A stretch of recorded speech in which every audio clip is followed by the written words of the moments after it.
எமோஜிஸ்ல எல்லாரும் வந்து உங்க ஃப்ரெண்ட்ஸ்குள்ள ஷேர் பண்ணிப்பீங்களா? பண்ணிக்க மாட்டீங்களா? பண்ணிப்பீங்களா பண்ணிக்க மாட்டீங்களா? பண்ணுவீங்க. எல்லா எமோஜிஸும் தெரியுமா? சரி, நான் ஏதாவது ஒரு பர்டிகுலர் வேர்ட் சொன்னா அதுக்கு என்ன எமோஜி ரியாக்ட் பண்ணுவீங்கன்னு சொல்றீங்களா? ஆ சரி, உங்க ஸ்டாஃப் அப்படின்னு சொன்னா எப்படி ரியாக்ட் பண்ணுவீங்க? ஸ்டாஃப்ஸ்லாம் கண்ணை மூடிப்பாங்க. ஸ்டாஃப்ஸ்னு சொன்னா என்ன ரியாக்ட் பண்ணுவீங்க? ஃபயர்ன்றாங்க பின்னாடி வந்து சரி, பசங்க. லீவ்னு சொன்னா எப்படி ரியாக்ட் பண்ணுவீங்க? சரி, ஒரு புதுசா ஒரு படம் ரிலீஸ் ஆகுதுப்பா, உங்களுக்கு பிடிச்ச படம் ரிலீஸ் ஆகுது. ஒரு படம் அப்படின்னா எப்படி ரியாக்ட் பண்ணுவீங்க? சரி, எலெக்ஷன் அப்படின்னா எப்படி ரியாக்ட் பண்ணுவீங்க? எலெக்ஷன் அப்படின்னா என்ன ரியாக்ட் பண்ணுவீங்க? யோசிப்பீங்களா? யோசிப்பீங்க. ஓகே. எல்லாருக்குமே வந்து லைக் இந்த எலெக்ஷன் அப்படின்னு சொன்னா இதான ஞாபகம் வரணும். இந்த விரல்னால எல்லாருக்கும் என்ன ஞாபகம் வருது? ஒரு விரல் புரட்சி. எல்லாரும் புரட்சி பண்ண ரெடியா இருக்கீங்களா?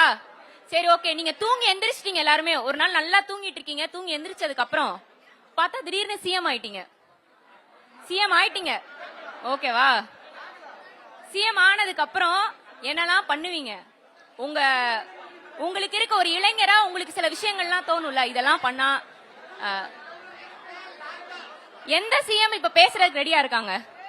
ஓகே. எங்க சைடு ஒரு பெண் சிஎம்முக்கான ஒரு வாய்ப்புகள், பெரிய கைத்தட்டு கொடுக்கலாமா? நான் இப்பதான் சொன்னேன், பெண்கள் அரசியல் ஈடுபாடு அப்படிங்கிறது குறைவா இருக்கு. ஆண்களை காட்டிலும் பெண்கள் வந்து ரொம்ப குறைவா இருக்கிறாங்க. அந்த வகையில ஒரு குட் இனிஷியேட்டிவ். எனக்கு தெரிஞ்சு நீங்க பாலிட்டிக்கல் இன்ட்ரெஸ்ட் இருக்கா இல்லையா?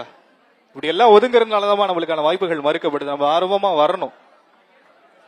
சார், நான் திடீர்னு கண்ணு முடிச்சு பார்க்கும்போது சிஎம் ஆயிட்டேன்னா, எவர் ஒருத்தர் கொலை பண்ணிட்டு வெளியே சுத்திட்டு இருக்காங்களோ அவங்கள ஜெயில போடுவேன். யார் ஒருத்தவங்க ஒரு கொலைக்கும், அதாவது ஒரு தடவை பண்ணா அது தப்பு சார், 2 தடவை பண்ணா அது ரொம்ப தப்பு.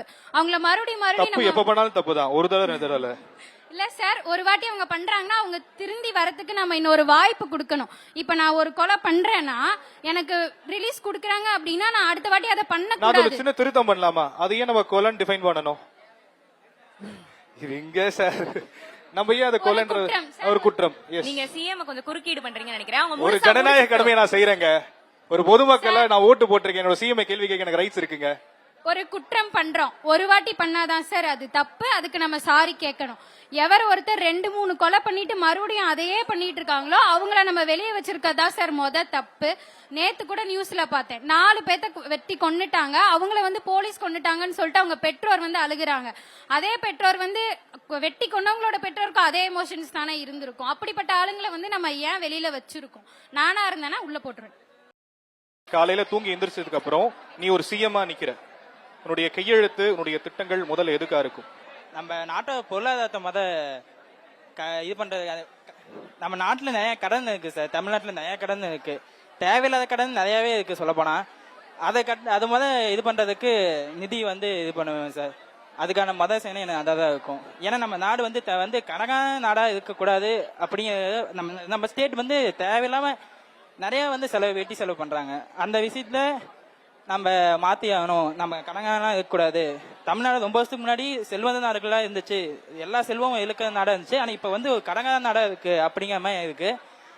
அதனால வந்து அதை மாத்தியே ஆகணும். அதான் வந்து சைன் பண்றதா இருக்கு என்னோட இது.